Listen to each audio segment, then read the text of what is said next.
আমরা টাইম নিচ্ছি, আমাদের ডিভোর্স হয়নি।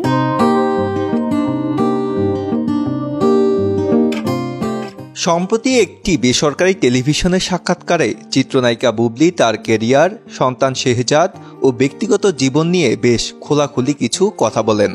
সেখানে তিনি নিজেকে এখনও শাকিব খানের স্ত্রী দাবি করলেও বর্তমানে আলাদা থাকছেন এবং দুজনেই সময় নিচ্ছেন বলে জানান। আমরা আসলে টাইম নিচ্ছি, আমাদের ডিভোর্স হয়নি। এমনকি একদিন শেহজাদ ও শাকিব খানকে নিয়ে তিনি যখন রুমে সময় কাটাচ্ছিলেন তখন সেখানে আব্রাহামকে নিয়ে নাকি অপু বিশ্বাসও হাজির হয়েছিলেন বলে ওই সাক্ষাৎকারে জানান বুবলি। এটি প্রকাশের পর থেকে এ নিয়ে গণমাধ্যমে ভিন্ন ভিন্ন তথ্য সামনে এসেছে, যা নিয়ে নতুন জল্পনার সৃষ্টি হয়েছে।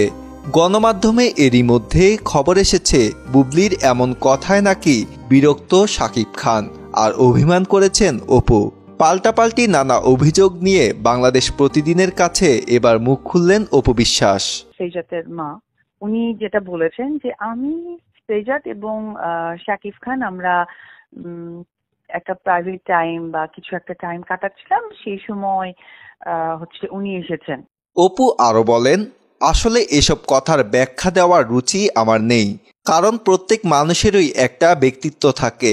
আসলে এই কথাটার ব্যাখ্যা দেওয়ার রুচি আমার নেই, কারণ প্রত্যেকটা মানুষেরই না একটা ব্যক্তি জীবন থাকে, একটা ব্যক্তিত্ব থাকে।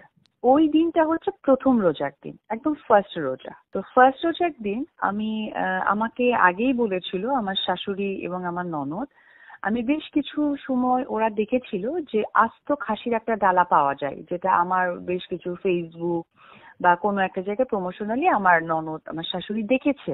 তো সেই সুবাদে বিগত 7-8 দিন থেকেই আমাদের আলোচনা হচ্ছিল যে প্রথম রোজার দিন কিন্তু তুমি আমাদেরকে আস্ত খাসির ডালাটা খাওয়াবে, ওকে?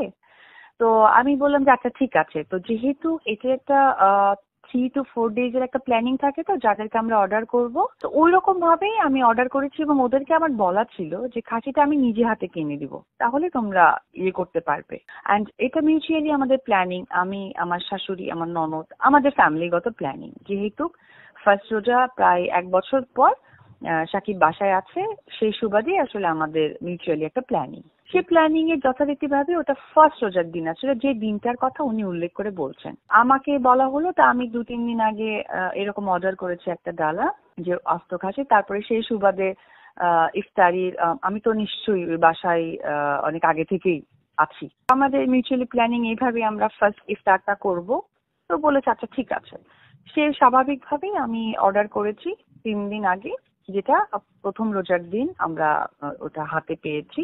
হাতে পেয়ে আমি আবার আস্ত খাসির ডালা ছিল। আর সে কিন্তু গিয়ে ইফতারির সময় তার অফিসে গিয়েছে। তার বাসা এবং অফিসটা কিন্তু আলাদা, কেউ কখনো এক মনে করবেন না। তো ইফতারির পর তো আমরা ইফতারি করা হয়েছে, সে হাসতে হাসতে বাচ্চা নাস্তা খাসি বসায় দিয়েছে। আমার ননদ যেহেতু পুরান ঢাকা রিলেটেড, উনি আবার হাসাহাসি করতেছিল, লাইক এইরকম একটা এনভায়রনমেন্ট গেছে। তো 7টা থেকে 7:30টার সময় সে একটা কিছু খাবে বা কিছু একটা নেবে মনে হয়, তো আমাকে বললো তুমি বাসা থেকে আনো। তো আমি বাসাতে আনতে গেছি। সেই জিনিসটা আনার টাইমিং 30 to 40 মিনিটস, এর বেশি নয়। 40 মিনিটস পর আমি আব্রাম আসিনি, আমি আব্রাম অ্যান্ড আমার ননদের মেয়ে ছিল আমার সাথে। যেহেতু জিনিসটা নিয়ে যাচ্ছি, ওরাও বাচ্চা মানুষ, আচ্ছা ঠিক আছে আসে। আর আমার ননদ আমরা রেডি করলাম। রেডি করার পর একটু কথা বলতে বলতেই কিছুটা সময় লেগে গেছে। পরে এসে আমি দেখি যে গেটের বাইরে একটা হিল। তো আমি নক করলাম, নক করে ফ্র্যাকশন অফ সেকেন্ড, 5 সেকেন্ডও টাইম নেয়নি, 5 সেকেন্ডের মধ্যে গেটটা উনি খুলে দিয়েছে। আমি বের হওয়ার সময় আমি তখন ওনার সাথে ওনার অ্যাসিস্ট্যান্ট থাকে, আমি কিন্তু গেটটা নক করেছি, আমি গেটটা খুলেছি, মেইন গেটটা খুলে ওর সাথে আমার ওই ছেলেটার সাথে আমার দেখা হলো। তখন আমি ধরেই নিলাম যে হয়তো শেহজাদ এসেছে। শেহজাদের সাথে কে আসে, কারণ শেহজাদ তখন স্কুলে যায়, ও তো একা মুভমেন্ট করে। ডেফিনেটলি প্রথম রোজার দিন প্রত্যেকটা সন্তানের অধিকার আছে তার বাবার সাথে দেখা করার। আমি এটাকে কোনোভাবেই মাথায় নেই, আমার ইচ্ছেও ছিল না কখন এই প্রসঙ্গ নিয়ে আমি আপনাদের মিডিয়ার সাথে আমি কথা বলবো। ও যখন আমাকে দেখলো, তো আমি উপরে গেলাম। উপরে গিয়ে আমি আবার যে আমার শাশুড়িকেও বললাম যে আমার মনে হয় শেহজাদ আসছে, তো আমি কি ওর জন্য কিছু নিবো? তা আম্মা বললো কি খায় আমরা তার জানি না, তো যেটাকে ওইটাই নিয়ে যাও, চাইলে না হয় পাঠাবো। Okay fine. তো ওটা নিয়ে আমরা কথা বলে আলটিমেটলি যখন রেডি হয়েছে তখন তো আমি নিশ্চয়ই নামবো, যেহেতু একটা জিনিস সে খেয়ে চাইছে খাবে, এটা বলেছে। আমি যখন নেমেছি তখন ওই যে গেটের বাইরে আমি দেখে আমি নক করার সাথে সাথে খুলেছে। ঘটনার বর্ণনা দিয়ে অপু আরো বলেন, অফিস ফ্লোরে দরজা খুলে ভেতরে যেতেই আমি দেখি শেহজাদ টিভিতে কার্টুন দেখছে আর বুবলি একটা চেয়ারে বসে আছেন আর শাকিব খান ঘুমিয়ে আছেন। তাদের সাথে ওই অফিসে তখন শাকিব খানের দুজন ব্যক্তিগত সহকারীও উপস্থিত ছিলেন। এভাবেই বুবলি ও শেহজাদের সঙ্গে দেখা হয়। এর পরেও এটাকে কেন তিনি কোয়ালিটি টাইম বলছেন জানি না।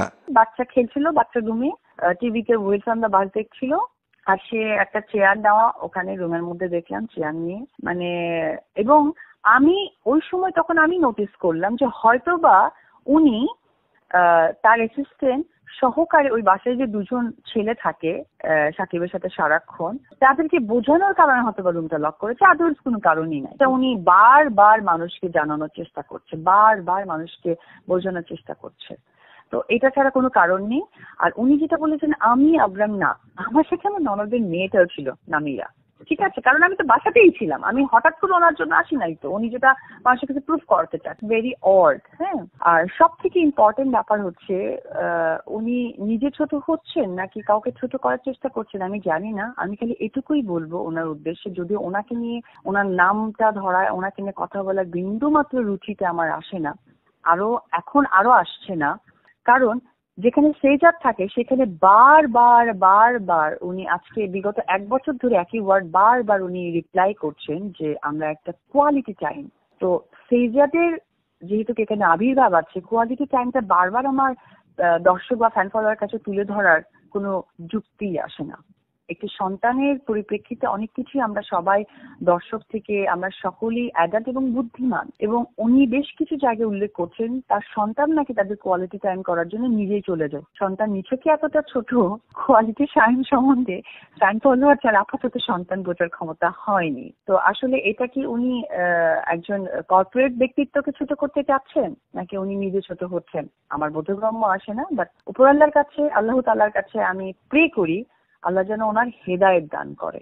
আজকে আমি আন্তরিকভাবে দুঃখিত, লজ্জিত এবং মর্মাহত যে আজকে আমাকে আমার কাজ, আমার সিনেমা, আমি অপু বিশ্বাস বা উনি একজন এত বড় সুপারস্টার, সাথে উনি একজন কর্পোরেট পার্সোনালিটি, এই ধরনের প্রসঙ্গের কথা না বলে, যেটা একান্তই আমাদের একটা পার্সোনাল টাইমিং নিয়ে আমাদের বিশ্লেষণ দিতে হচ্ছে। আমি সত্যি লজ্জিত।